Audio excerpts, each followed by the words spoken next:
Alright, so I know I was on a little bit of a madness after the New Zealand match when I went live. Shit. But I felt it might not have been the worst idea just to do a post 24-hour clarity review, just talking with y'all, yapping as I always like to do, about this result in Iran's remaining games in the World Cup. So it's going to be essentially another therapy session with me and all of my favorite people on the universe. So I have a whole plethora of notes next to me, and I'm going to kind of run through them, give you all my thoughts, and just talk about that game and everything that remains for Iran at this World Cup. But before we get into it, boys and girls, if you are new to the channel and are a big fan of Asian football, but more specifically the Iranian national team, and want to follow along from an Iranian bloke talking about Iran during this World Cup, make sure to subscribe, drop a like, and drop your guys' thoughts throughout this video in the comments down below. I basically am just going to go through some positives, negatives, what players played really well in the match, what players didn't play well in the match, what players do we need to see now play for the two remaining games, and how things look for Iran in their two remaining matches against Belgium and Egypt. I do have a proper preview for the match against Belgium that will be coming out after this one, and I will have a proper preview for the Egypt game. But now it's become a mathematician numbers game now that we know how the result of the first game went, to conclude what Iran needs to do to get out of the group and advance. Biggest positive number one, Ramin Rezayan. My guy's an absolute beast. Goal, assist, man of the match. I mean, he was sensational in that game. He is the only reason, and it's crazy to think that a right back is the reason that we are still alive in this World Cup. With all this offensive firepower, Ramin Rezayan is the guy that has scored in two separate World Cups, not Sardar Azmoun. He doesn't even have one goal in a World Cup. And I guess the other positive is we didn't lose the game.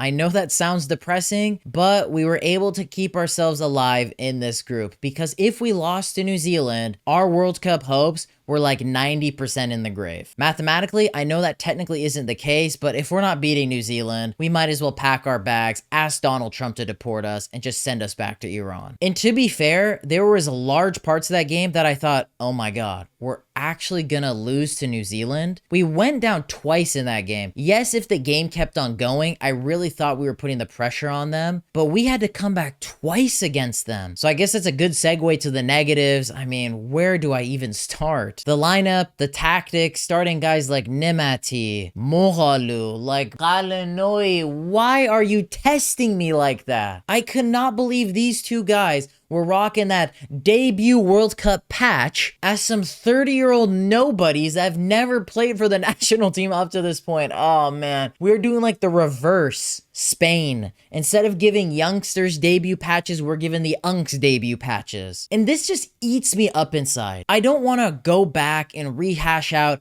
how if Mعنایی just made the right call-ups, or even just played the right lineup based off of his bozo-ass call-ups, we could have quite easily won this game. Why did you start Moghalu? Why didn't you play Qaedi from the jump? Like, we're not even playing with our strongest lineup. As I've said, Mعنای이's like a guy that wants to play Call of Duty on legendary difficulty. We already know this World Cup has been extremely difficult for this team, but we keep shooting ourselves in the foot and are like, you know what? It's already painful as is. Let's just keep making it worse for ourselves. And just not even play our best lineup, not even play our strongest players, not even bring players that could really help this team. I understand the PGPL has been suspended, and I know we don't have that many players playing outside of Iran as we used to, but there is still a lot of players that are really good that you didn't call up, that play in Europe, the UAE, that could have really been helpful here. Like a guy like Syed Monesh, I think would have eaten up that MLS defensive line of Sermon and Boxall for breakfast. Or Hussein Ejah would have really helped that transition from defense to midfield to offense. Or even Mehdi Zadeh, who would have added a lot more athleticism, youthfulness to the defensive line, because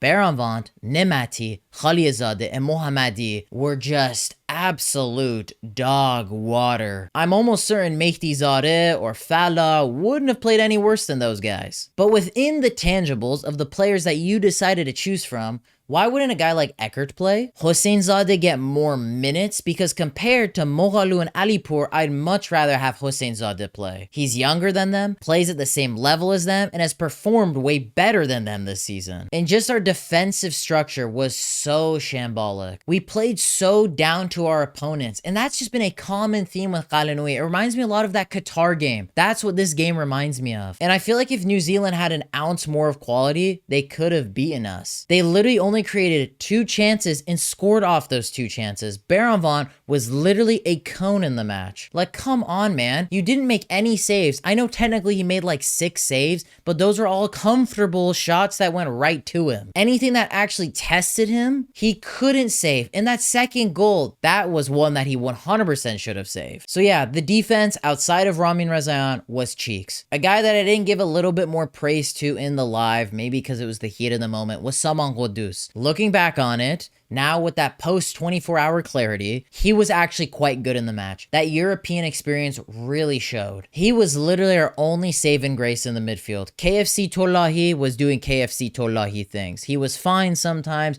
did stupid things other times. He was just mediocre. Ghoddos definitely helped relieve some of that pressure off the offense by spreading the ball very well, progressing the ball very well, but you could still tell age has caught up to him. The lack of quality of league that he plays in was very evident, but still showed those moments. He was definitely one of our better players. And then offensively, I hate to do this, but Mehdi Taremi was playing too much hero ball in this game. Yes, he didn't really have that many opportunities. He was kind of stuck on an island by himself.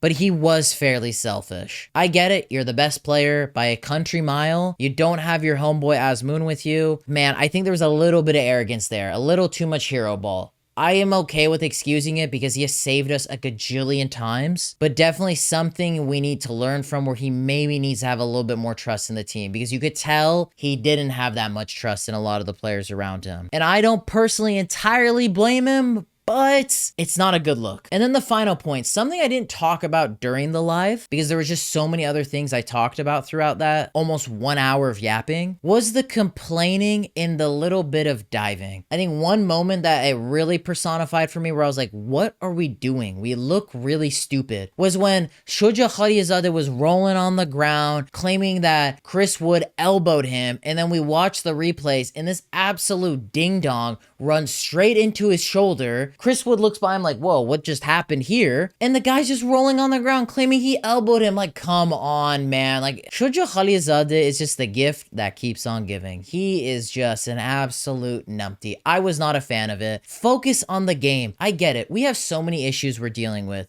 We had to move our camps. We can't go to the US sooner, this and that. But you guys just don't help yourselves by acting like such divas sometimes on the field. Moments rolling around when we could have played on the counter, get up, just get with it. Shuja Khalizadeh just trying to do some absolute numpty things. Come on, guys. We have done this in 2 other previous World Cups. It didn't work there. It's not gonna work now. Just cut it. So that kind of wraps up a lot of my points. When it comes to players that played well and didn't play well, I think it's just easier to say who played well and then the rest of the players. They just didn't play well. Obviously, Rezayan, man of the match, fantastic. Ghoddos, as I mentioned, was a lot better than when I was in this absolute heated mode during the live. Mohebi, Qaedi, they are our best wingers. They added some more calmness, composure that a lot of the guys on this team just could not do. They just did the basics of football, and that's what I'm asking for here. So those 4 guys played really well. I still think Taremi played well, just not up to his God tier status that we hope for from him, but he was still good. The rest of the players, they were pretty bad. So with other players, I want to see us play with the 2 remaining matches against Belgium and Egypt. One player most definitely we have to see is Eckert. He has quality, he has played at a high level, he is so much better than Moghalu and Alipur. I know he hasn't played for Team Melli yet, but I know for a fact he cannot be worse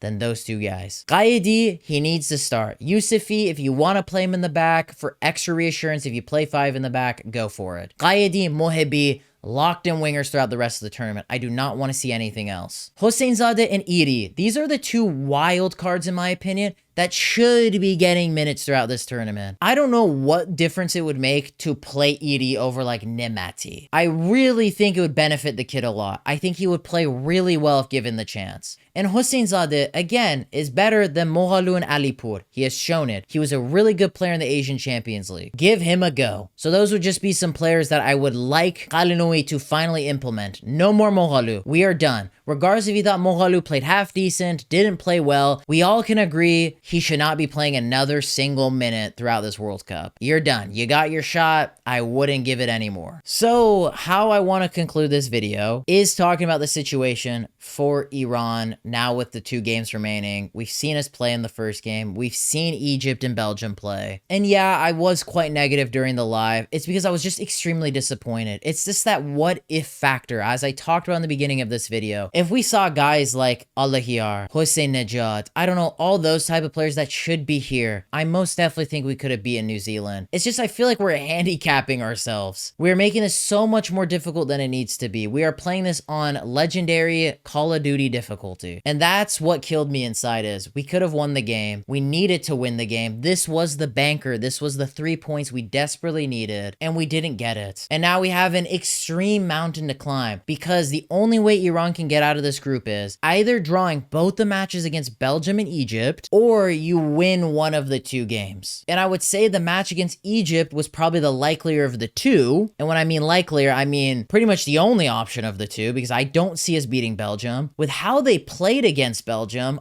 I'm actually worried that Egypt are gonna play really well against us. They showed up. They did not play like the team that a lot of Egyptians thought they would play like. So I don't know. The good thing is we didn't lose. We're still in this. So regardless, even if we get blown out by Belgium, we would just still need to win the game against Egypt. The cards are still in our hands. It's just going to be a lot more difficult because if we beat New Zealand, we would have just needed a draw against either or of Belgium or Egypt. And I think we could have honestly done that. And just adding on top of that, another layer, Qalinoui and his squad selections. Who's he going to play? I am happy though that the game that I am going to against Egypt is the penultimate match because we were all so close for it not being anything. It could have just been a throwaway game. So I could add that as another positive. Is my faith, my hypeness for Iran doing well in this group just absolutely hitting the toilet? Yes. But it is a little bit better than it was when I was doing the live right after the game. It's just because I said it in all these videos leading up to the match against New Zealand. You have to win that game. If you get anything less, I think our World Cup is over. And while I do think that could be the case, and I don't want to be negative, we still have a shot. It's just really hard to see how we do it based on that performance against New Zealand, a team that got destroyed by Haiti.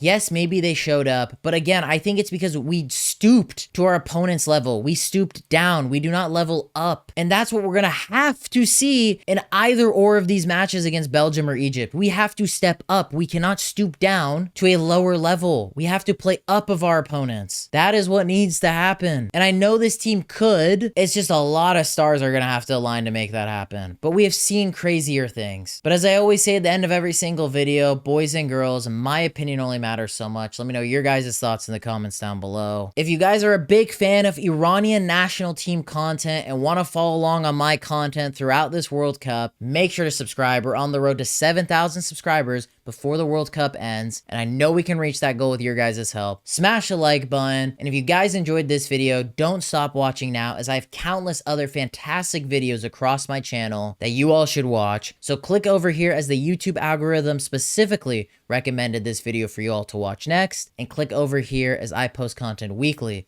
on the channel. You don't want to miss it. But boys and girls, I hope you'll have a lovely day.